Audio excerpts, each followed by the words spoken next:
CAC. Monsieur le ministre des Ressources hydrauliques et électricité de la République démocratique du Congo et président du comité technique spécialisé de l'énergie de la CAC. Messieurs les ministres de la Défense de pays membres de la CAC. Messieurs les ministres de l'énergie des pays membres de la CAC. Madame la vice-ministre de la Défense nationale et des anciens combattants de la République démocratique du Congo. Messieurs les ambassadeurs. Messieurs les chefs d'état-major des armées de pays de la CAC. Messieurs les commandants de la police et de la gendarmerie de pays membres de la CAC. Messieurs les hauts responsables des services de sécurité des pays membres de la CAC. Messieurs les hauts fonctionnaires et experts. Mesdames et messieurs, tout protocole observé.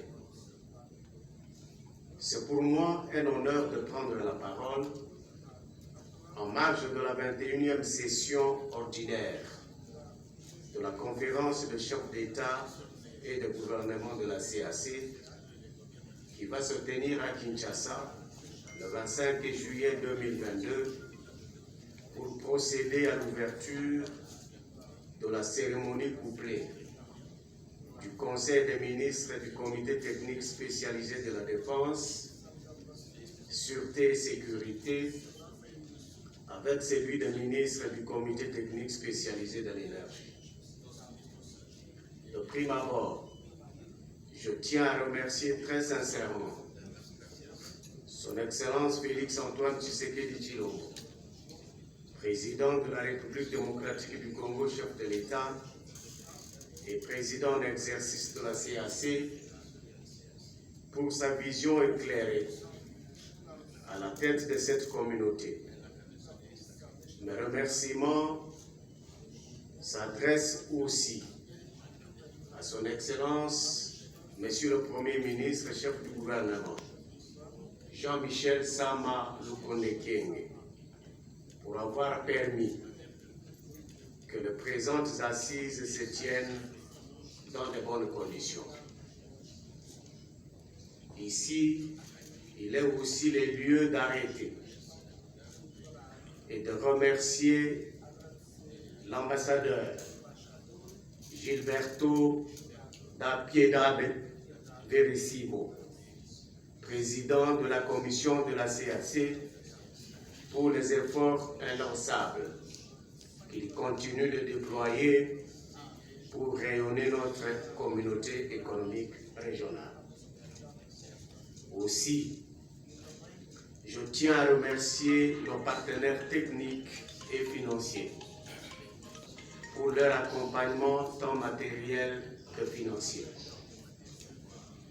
Les experts, hauts fonctionnaires, chefs d'état-major général des armées, les commandants de la police et de la gendarmerie, les hauts responsables de services de sécurité, trouvent aussi l'expression de notre gratitude pour le travail de qualité abattu dont les rapports sont soumis au Conseil des ministres de deux segments respectifs cités ci haut.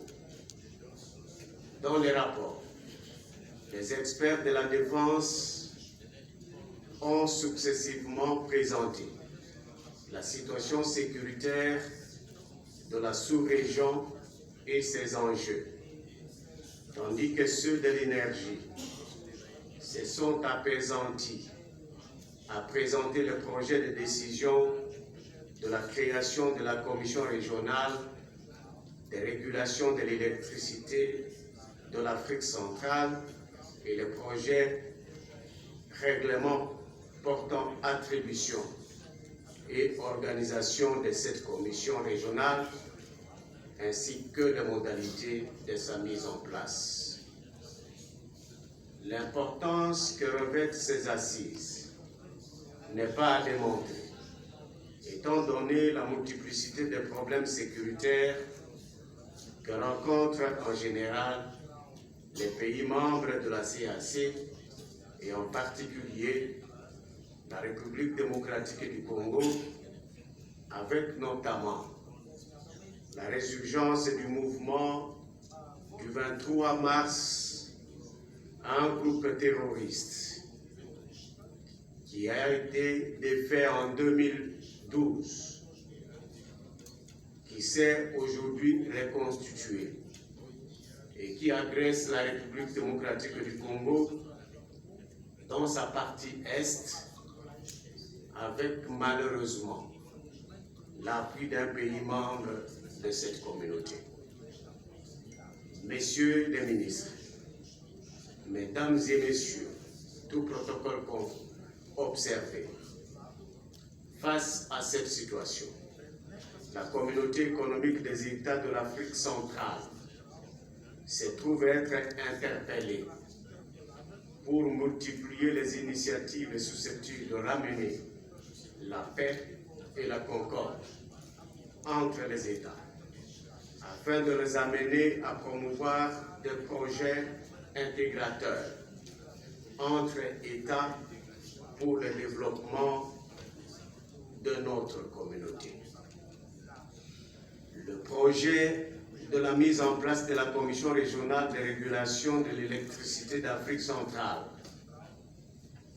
est un projet intégrateur qui illustre parfaitement mon propos et doit bénéficier de l'accompagnement de tous nos États pour faire du potentiel énergétique de l'Afrique centrale une source de richesse de nos économies.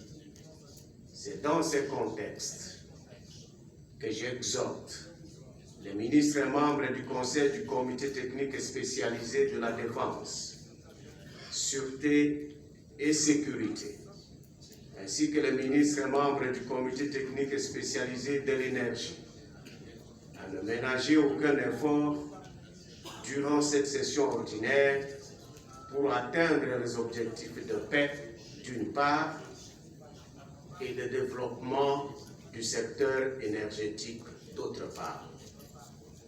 C'est avec ces propos que je vais clore mon allocution, tout en souhaitant aux sœurs et frères venus des pays membres de la CAC un agréable séjour à Kinshasa, capitale de la République démocratique du Congo, et vous invite, lorsque l'occasion vous sera donnée, après le travail, à visiter la paisible ville de Kinshasa, afin que vous soyez nos ambassadeurs auprès de celles et ceux de vos compatriotes qui veulent investir en République démocratique du Congo.